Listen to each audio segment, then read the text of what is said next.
فأنا ناصح لإخواني بالصدع بالحق تبيض وجوههم. السكوت في مسألة الحزبية يضرها، فاصدع بما تؤمر وأعرض عن المشركين. سلامي على دماج ورجالها والشيخ يحيى ودار العلم يا سعد بانيها. Bismillahirrahmanirrahim. Kita masih di muka surat 56. Qala al-Imam Ibnu Utsaimin rahimahullahu taala tatkala mensyarah apa ini wa annal masajida lillah dan seterusnya itu ya. Qal wa'lam anna du'a nau'an, dan ketahuilah bahwasanya doa itu ada dua jenis. Doa'u mas'alatin wa doa'u ibadah. Doa yang berupa permintaan, memang terang-terangan minta ini, minta itu, dan doa peribadatan, yaitu menyembah Allah dan di dalam hatinya ada keinginan agar diberi ini, diberi itu, dan ini semua bagian dari ibadah memang. Fa du'aul mas'alah, doa permintaan, huwa doa'ut talab, yaitu doa yang berisi tuntutan. Ini bahasa mudahnya ya, tuntutan. Jelas kita istilahnya memohon kepada Allah, permohonan. Ay talabul hajat, yaitu memohon keperluan-keperluan. Wa huwa ibadah, dan memang ini adalah ibadah. Idza kana minal abdi li rabbih, apabila itu datang dari si hamba kepada Rabbnya. Langsung berdoa, mengangkat tangan di waktu-waktu, di tempat-tempat yang sifatnya mutlak, sifatnya bebas itu. Minta apa? Ya Allah, berilah saya ilmu yang bermanfaat. Ya Allah, berilah saya taufik untuk beramal soleh. Ya Allah, tolonglah saya untuk bersyukur kepadamu, untuk mengingatmu dan memperbaiki peribadatan kepadamu. Ya Allah, nikahkanlah saya dengan wanita yang salihat. Ya Allah, berikanlah saya rezeki yang baik untuk membayar hutang, dan seterusnya. Terserah minta apa, minta yang baik-baik. Tapi tak ya Allah, jadikanlah saya presiden, tak perlu itu cari nahas. Musuh jadi banyak dan tanggung jawab berat. Baik. Kemudian li'annahu yatadammanul iftiqar. Al-iftiqar ini hamzahnya mestinya hamzah wasal. Tidak perlu ada hamzah kecil kotok di sini. Baik. Ilallahi ta'ala, karena dia itu mengandungi ketergantungan kepada Allah Ta'ala. Waluju'a ilaih, luju yaitu bernaung kepada Allah. Makanya memang doa itu adalah ibadah.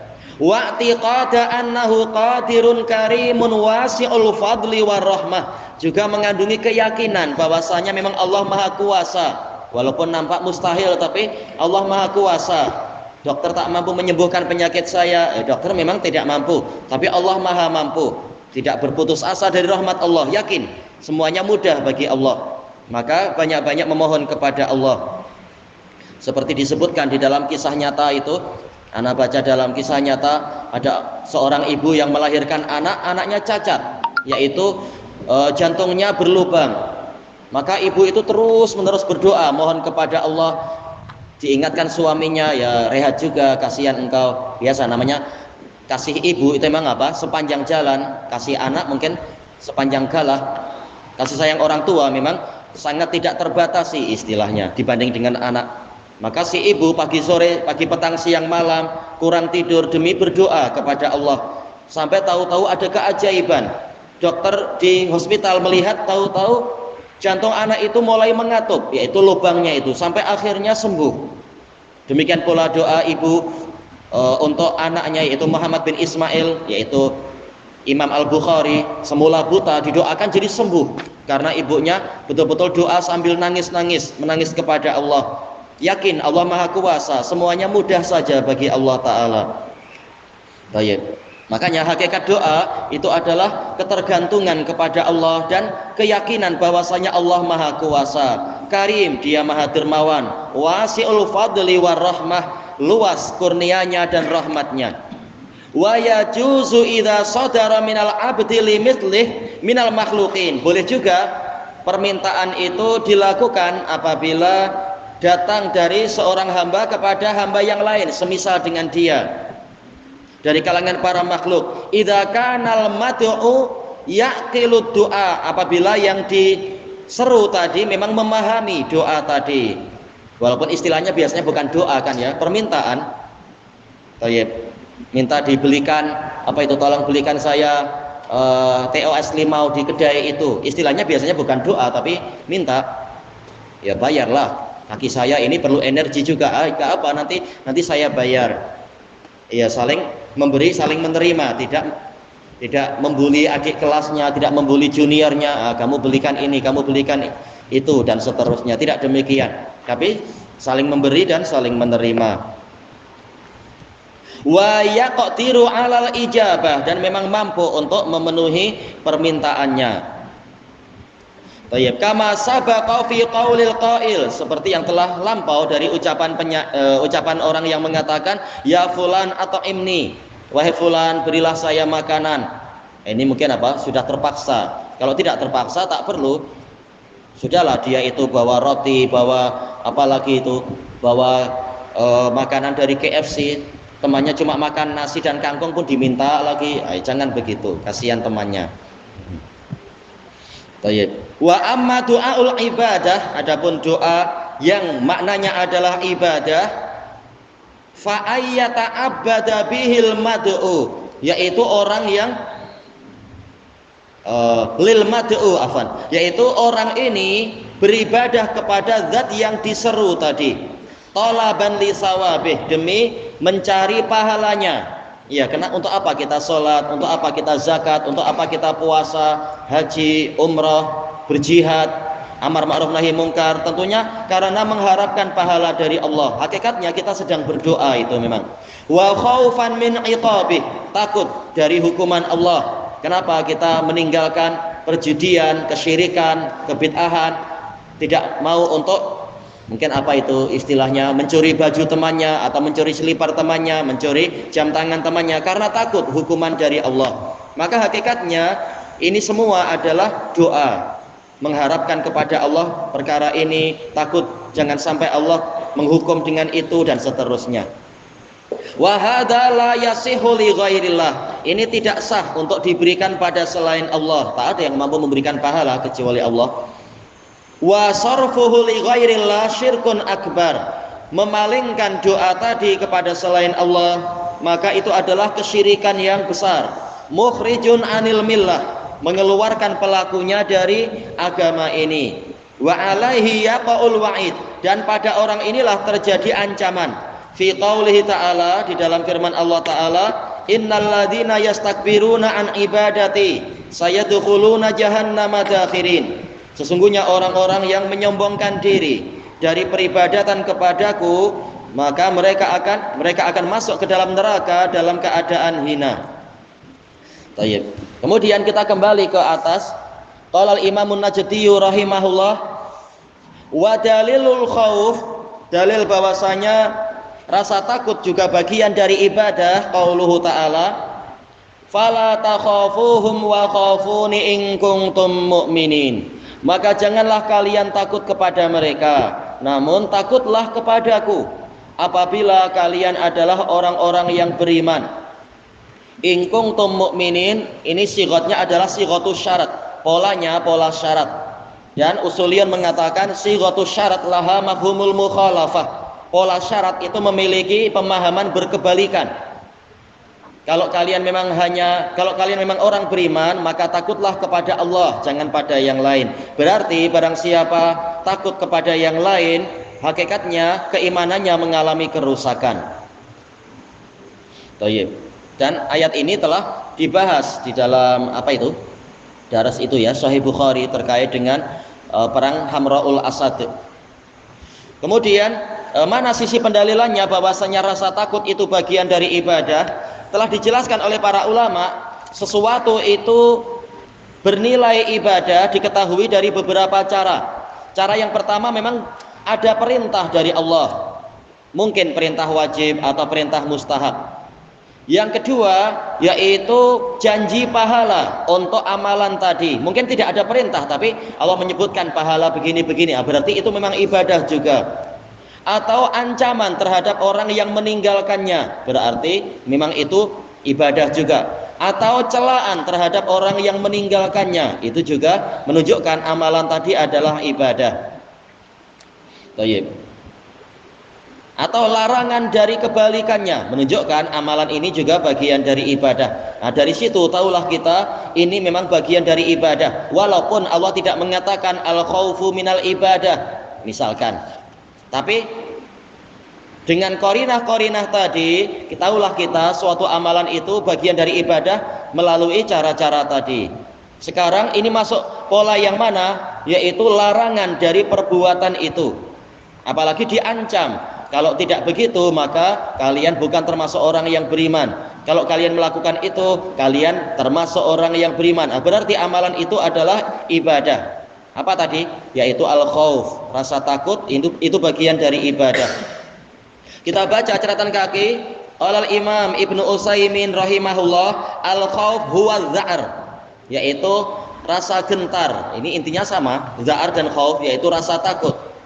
Wahuwa infi'alun, yaitu suatu reaksi yahsulu bitawaqqu'i ma fihi halak, yang dihasilkan karena khawatir terjadinya sesuatu yang menimbulkan kebinasaan, au darar atau kerugian atau bahaya, au adza atau gangguan. Nah, itulah yang namanya rasa takut. Kenapa orang tidak berani memegang api secara langsung? Karena dia khawatir nanti tangannya akan rusak, tangannya akan mengalami rasa sakit, kerugian dan sebagainya. Kenapa orang takut untuk berdekatan dengan apa misalkan ya? Dengan buaya, dengan apa? Harimau.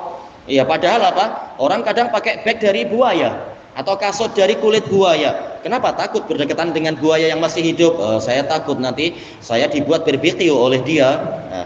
Nah, itulah yang namanya rasa takut, yaitu merasa khawatir akan menimbulkan kerusakan pada dirinya. Wa qad nahallahu subhanahu wa ta'ala min khaufi awliya'is syaitan. Allah subhanahu wa ta'ala telah melarang kita dari merasa takut kepada wali-wali setan, kepada para pembantu setan. Kan ayat yang di dalam bab ini memang terkait dengan itu kan. Innama dzalikumus syaitanu yukhawwifu awliya'ah fala takhafuhum wa khafuni in kuntum mu'minin. Hanyalah yang demikian itu adalah syaitan yang menakut-nakuti kalian dengan banyaknya penolong-penolong dia. Maka janganlah kalian takut kepada mereka, namun takutlah kepadaku, kepada Allah, jika kalian adalah orang-orang yang beriman. Ayat ini sebagai penghibur dan sebagai penguat jiwa orang-orang yang beriman. Biasanya apa? Termasuk anak-anak yang terkadang ditakut-takuti. Oh, jangan ke tempat gelap itu, nanti ada setan. Baca ayat seperti ini, innama dzalikumus syaiton yukhawwifu awliya'ah. Hanyalah yang demikian itu adalah setan yang menakut-nakuti kalian dengan banyaknya teman-teman dia. Kemudian Allah mengatakan apa? Fala takhafuhum, maka jangan kalian takut kepada mereka. Baik. Terkadang anak fantasinya kuat. Oh, nanti jangan-jangan saya tengok apa itu? Tengok di tingkap itu nanti ada mata bersinar merah. Terus kalau mata bersinar merah memangnya kenapa? Anggap aja dia pakai apa? Baterai everready ke, atau pakai energizer. Ada baterai, ada LED. Anggap aja LED. Pesan aja, saya tak suka merah, coba kasih warna lain. Nah, cakap gitu. Tak, nanti jangan-jangan dia menggigit saya. Kalau dia mampu menggigit, sudah sejak tadi dia menggigit, tak perlu menampakkan diri. Tapi kita yakin bahwasanya manusia itu selalu disertai oleh para malaikat yang menjaga. Lahu mu'aqibatum min baini yadayhi wa min khalfihi yahfazunahu min amrillah. Manusia itu memiliki malaikat yang silih berganti menjaga dia di depan dan di belakang dengan perintah dari Allah. Jadi tidak sewenang-wenang setan tahu-tahu menggigit kita atau mencekik kita dan seterusnya, tak sewenang-wenang itu. Bacakan ayat kursi sehingga setan itu lari dan seterusnya. Jangan takut. Baik. Kemudian disebutkan di sini wa amara bi khaufihi wahdah. Allah memerintahkan agar kita ini hanya takut kepada Dia semata. Karena ubun-ubun setan di tangan Allah, sebagaimana ubun-ubun kita juga di tangan Allah. Maka tak perlu takut pada setan.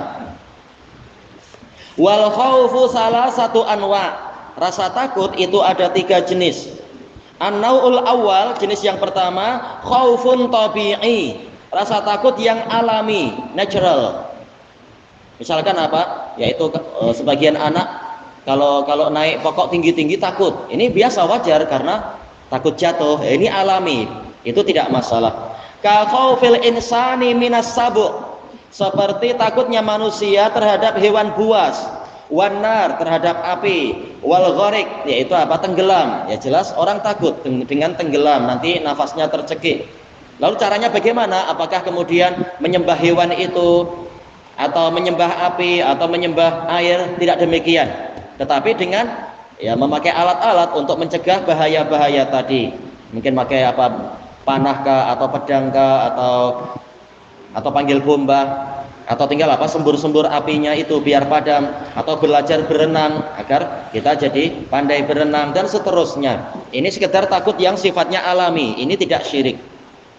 Fahadza la yulamu alaihil abad, maka yang seperti ini seorang hamba tidak dicela apabila mengalami rasa takut tadi. Qala Allah Ta'ala an Musa alaihi salatu wassalam, Allah Ta'ala berfirman menukilkan cerita tentang Nabi Musa alaihi salatu wassalam, fa asbaha fil madinati khaifan yataraqqab, maka dia berpagi-pagi di kota itu dalam keadaan ketakutan dan mengawas-awasi, melihat-lihat, jangan-jangan ada orang Egypt yang tahu dan kemudian menangkap dia, tahu peristiwa semalam dan sebagainya. Apakah ini syirik? Ini bukan syirik, sekedar takut nanti ditangkap oleh Fir'aun dan sebagainya.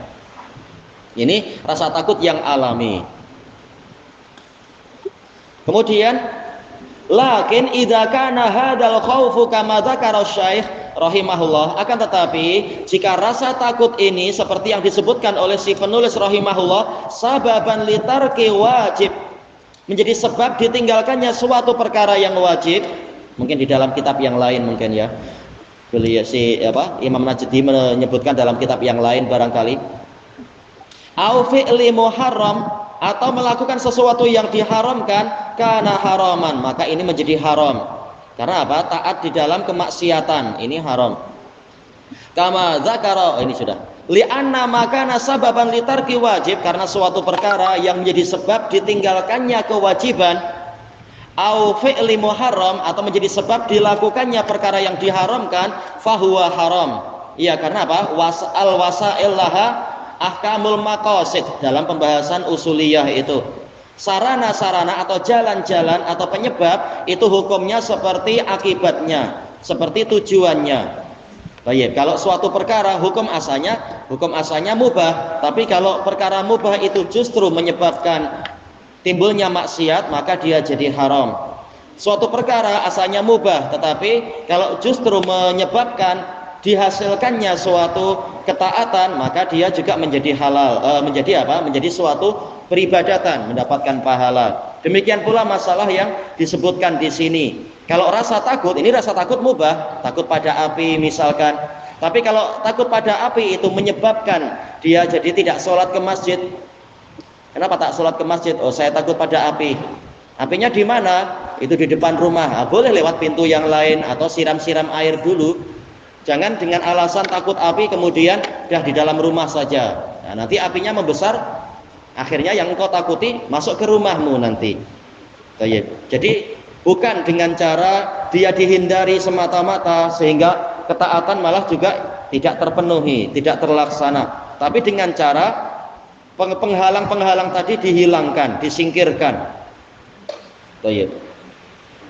Wa dalilu, akhirnya kurang al nih ya. Wa dalilu qauluhu ta'ala, dalilnya adalah firman Allah Ta'ala, fala takhafuhum wa khafuni in kuntum mu'minin, maka janganlah kalian takut pada mereka, tapi takutlah kepadaku. Orang tua mungkin melarang putrinya memakai tudung syar'i, memakai niqab. Nah, sekarang masalahnya adalah takut pada orang tua atau takut kepada Allah. Ini yang disuruh untuk memilih. Allah mengatakan jangan takut pada mereka, tapi takutlah kepadaku, sambil tetap mendoakan hidayah kepada orang tua. Ini contoh perkara-perkara yang asalnya alami tetapi boleh jadi masuk kepada yang haram. atau bahkan boleh jadi masuk kepada syirik, yaitu apa? Syirkut ta'ah, syirik di dalam ketaatan. Kalau lebih mengutamakan orang tua tadi sehingga menelantarkan hukum Allah. Tayyib ilahuna wallahu a'lam. Subhanakallahumma wa bihamdika la ilaha illa anta astaghfiruka wa atubu ilaik. Alhamdulillahirabbil alamin. Jazakumullahu khairan.